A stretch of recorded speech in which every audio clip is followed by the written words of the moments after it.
A Hollywood legend and one of the best comedians ever. These are Eddie Murphy's best impressions of all time.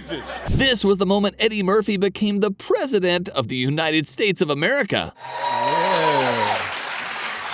In the Oval Office. I mean, was that the first time you met the president? Yeah, that was the first time I went to the White House and all of that. I was in the Oval Office and they gave me a trophy. Look at my face, I'm all fanning out, I'm all happy and gritty.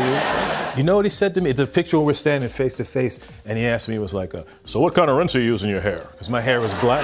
And I was like, what? What kind of rinse? What kind of rinse are you using? And I said, I don't use any rinse, and his hair is salt and pepper, so he was like, what kind of rinse? He's like, wait a minute. And I said, actually, Mr. President, you're actually, I'm actually 3 months older than you. You're like born in August. And so that's not making me feel any better. I saw Steve and Edie Gourmet, Lucille Ball, and Michael would be there. Michael Jackson. Okay, I don't know. I thought Jordan for a second, and I was like, oh no, maybe Michael Jackson would be there. He watched Cocoon there? Mm-hmm. He was behind the door at first because there was too many people. There's too many people in the room. He was hiding behind the door. I said, Eddie, come. And I went behind the door, and then we would stand behind the door, and I was like, what the yo? I said, so many people in there. Did you know Eddie Murphy, too, had a brief music career at a point? Having even collaborated with Michael Jackson on the song What's Up With You in 1993. And Bubbles had gotten too old. Bubbles was in a cage, like tripping, like, ah! And Michael's like, don't go near the cage. Tracy Morgan has always hailed Murphy as one of his biggest inspirations in comedy. One can only imagine how surreal it must feel to see your childhood idol impersonate you on live TV. Also told me, I thought this was interesting, you play a cook in this film. Do you cook at all at home? I'm not a good cook. Because Tracy told me that he went to your house and you made him, as he said over and over again to me, ballpark Franks. He said, I went over there, he made me Franks, ballpark Franks.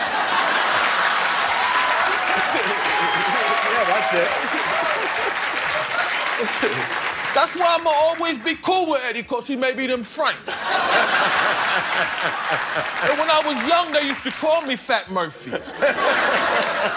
That's when he told me that.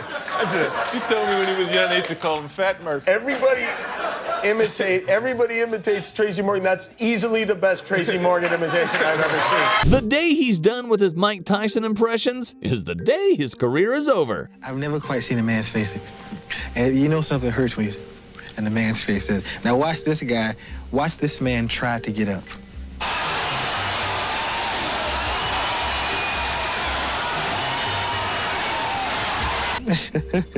Yo, man, why you get on TV and say, I punched you in the arm and then I hurt your arm and stuff, man? Why you gonna say that? Don't I sound just like him?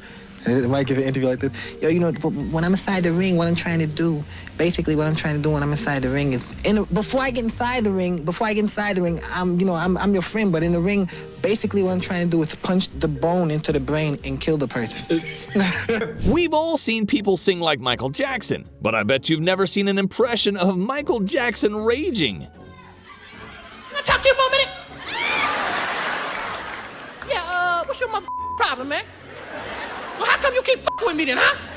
What's all the motherfucking jokes? You don't like my clothes? What's your problem? You know that I'm Michael motherfucking Jackson, I will bust your ass. Get the out my motherfucker. I'll moonwalk all up and down your ass. You mind your motherfucking business. I hear some more shit, I'm gonna put this glove up your ass. I'll see you later. That was the moment Eddie Murphy got possessed by Bill Cosby halfway through his acceptance speech for the Mark Twain Award. Some of the people who feel that I should give back my trophies.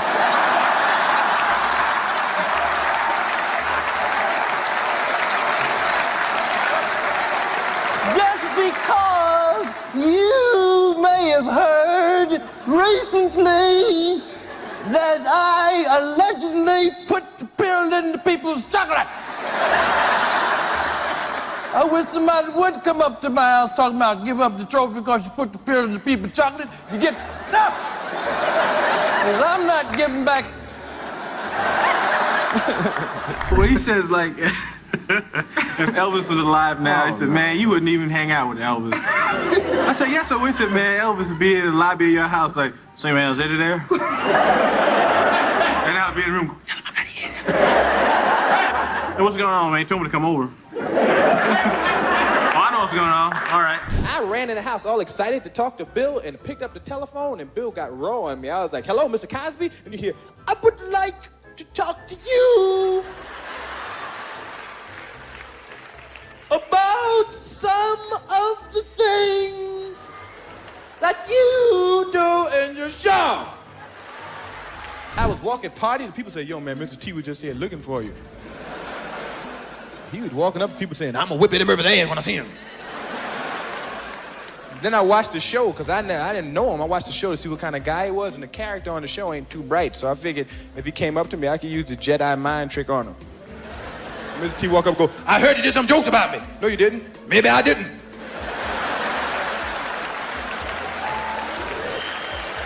I'm gonna go beat up the fool that told me them lies.